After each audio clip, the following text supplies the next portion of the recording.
Michael Stone had rescued that man 25 years ago, but the only person who remembered was the man now trapped in the flames.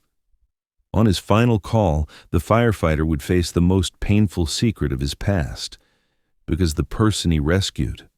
Michael Stone brought the coffee mug to his lips, trying to savor his final morning at the fire station. 30 years. For 30 years, he had sat in this chair, reviewed paperwork at this desk, answered this phone saying, "Firefighter Michael Stone." "Michael, the ceremony preparations are ready," said Eric, the young firefighter, approaching him. "We start at 6. The whole old crew is coming. Even the chief is driving down." Michael smiled. This man in his 50s had started in the profession when he was just a kid. Now his hair had grayed, his face was lined with the marks of life, but the fire in his eyes had never dimmed. "Thanks, son. I don't know if I'm worth all this trouble, but..." "Worth it?"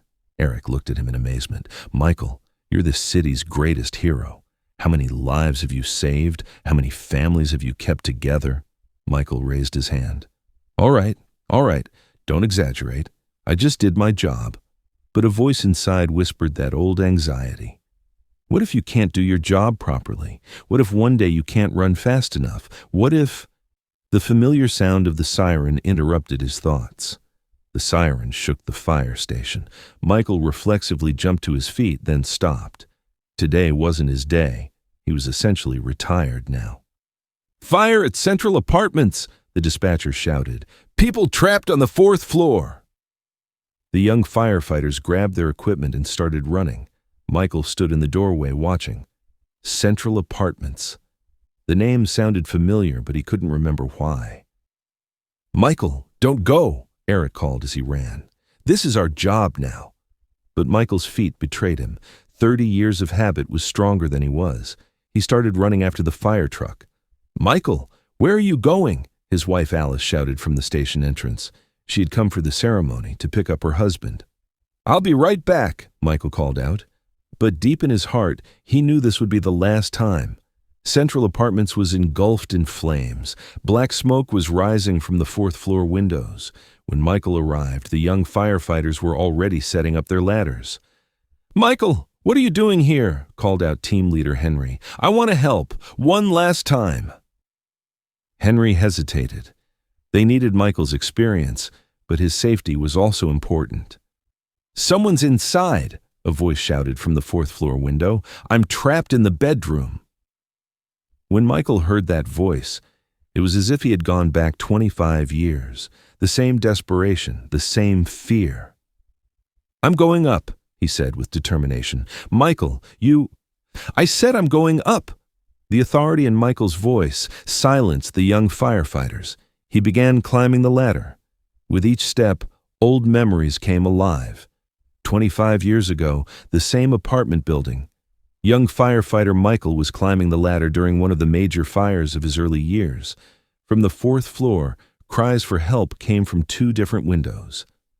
2 people inside, he had radioed. 1 elderly woman, 1 young man. "I'll try to rescue them both." But the flames were spreading too fast. He only had time for 1. He had made a difficult decision. The elderly woman was closer, so he took her.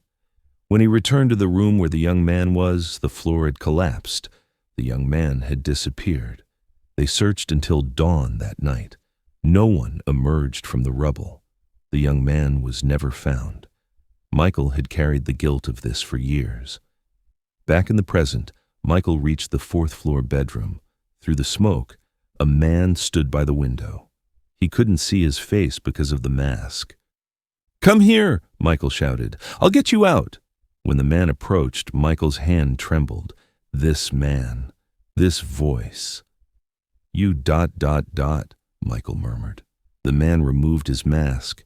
Standing before him was a doctor in his 50s, gray-haired but strong-looking. His white doctor's coat was blackened with smoke. "It's been 25 years, Michael," the man said calmly.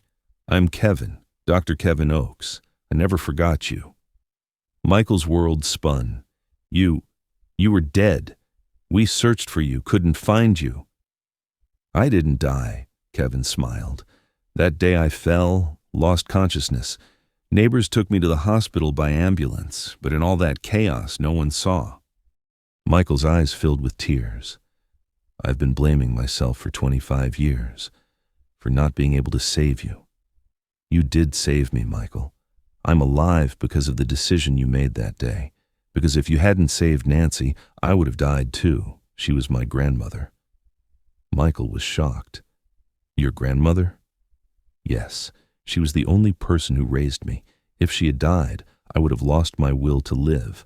By saving her, you actually saved us both. The smoke was getting thicker. The sounds of firefighters came from outside. We have a lot to talk about, but we need to get out of here now, Michael said. Wait, Kevin said. I didn't come here by accident. I was looking for you. You were looking for me. For 25 years, I've wanted to find you and thank you. This hospital is mine. Dr. Kevin Oakes, Chief of Central Hospital. When I learned you were retiring today, I waited for you here. Michael couldn't believe it. The hospital is yours. The day you saved my grandmother, I decided to study medicine. Thanks to people like you, I understood the value of life, what it means to save people. Voices rose from outside. Michael, where are you? We need to get out, Michael said, but his mind was in turmoil. The two began descending the ladder together. Below, the entire fire crew, Michael's wife Alice, and hospital staff were waiting. When they came down, Kevin took the microphone. Friends, he said loudly, do you know this man? This man saved my life 25 years ago, and today he's retiring. The crowd listened in amazement. I'm Dr. Kevin Oakes. I'm the chief of this city's central hospital. But 25 years ago, I was a young man trapped in this fire. Michael saved me. Alice looked at her husband, her eyes filled with tears. That day, Michael made a difficult decision. Two people were trapped. One was my grandmother, one was me. He saved my grandmother.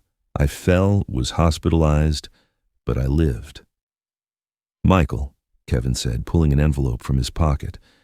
I've been preparing something for 25 years. He opened the envelope. A key and documents came out.